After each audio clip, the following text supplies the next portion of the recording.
আলাইকুম রহমতুল্লাহ। সম্মানিত কোয়েল পাখি খামারি ভাই বোন, আসলে কোয়েল পাখি পালন করতে গেলে আপনাদেরকে সবসময় পরিশ্রমী হতে হবে, যত্নবান হতে হবে, মেহনত থাকতে হবে আপনার খামারের প্রতি, আপনার পাখির প্রতি।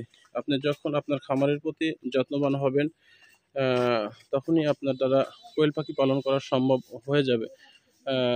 তেমনি আমি আপনাদের মাঝে একটা ভিডিও তুলে ধরতেছি যে আসলে নতুন খামার হিসাবে যিনাকে দেখতেছেন, এই যে একটা নতুন খামারি, আসলে আমি নিজেই দেখেছি যে যেমনটা একটা খামার বা পাখির পর লক্ষ্য থাকা দরকার তেমনটাই দেখেছি, কমতি কোনোটা দেখে নেই।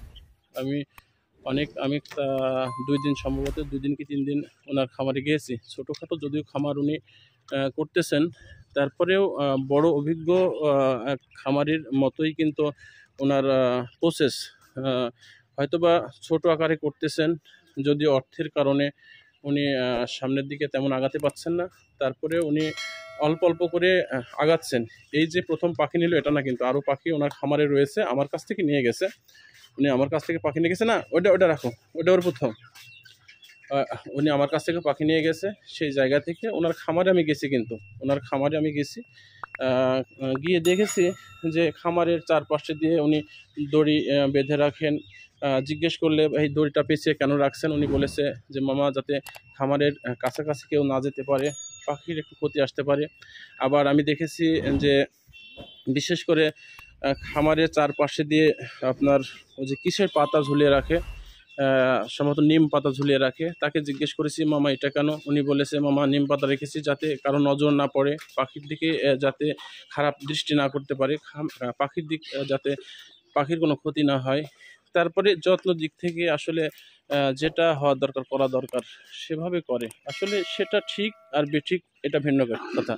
পাখির দিকে যে তার একটা সঠিক আপনার মনোযোগ আছে, এইখান থেকেই আমার মনে হয়েছিল যে উনি সামনের দিকে একটু আগাবে। সেই জায়গা থেকে ভিডিওটা করা। আসলে তো আগাচ্ছে, কারণ এর আগে যে 3 বার পাখি নিয়েছে, তারপরে আজকে অনেক পাখি নিল, দেখছেন অনেক পাখি নিল কিন্তু আজকে। তো সেই জায়গা থেকে এখন মনে করতেছি যে না, তার যেভাবে যত্ন মেহনত যেগুলো দেখেছি আমি, পাখির প্রতি খেয়াল, তো সে জায়গা থেকে উনি আলহামদুলিল্লাহ অনেকটাই এগিয়ে গিয়েছে। আশা রাখি সামনেবার উনি আরও বড় করবেন, এটা আমি মনে করি।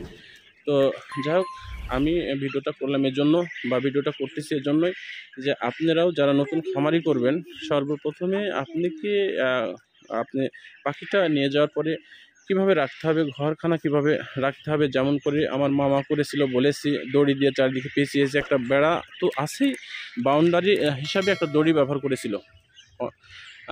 ওই যে নিম পাতা, এটা করতে হবে আপনাদের তা নয়, নিম পাতাতে চোখ লাগা না লাগা ওটা ভিন্ন ব্যাপার, কিন্তু তার মনের ভিতরে হয়েছে যে পাখির যাতে কোনো ক্ষতি না হয়। তাহলে এই দিক যদি সে মনোযোগী হয়, তাহলে পাখির দিক কত মনোযোগী। যাই হোক, আপনারা যারা কোয়েল পাখি পালন করতে চান, অবশ্যই কোয়েল পাখির দিক নজর খেয়াল রাখবেন এবং অভিজ্ঞদের সাথে পরামর্শ করবেন। আসসালামু আলাইকুম।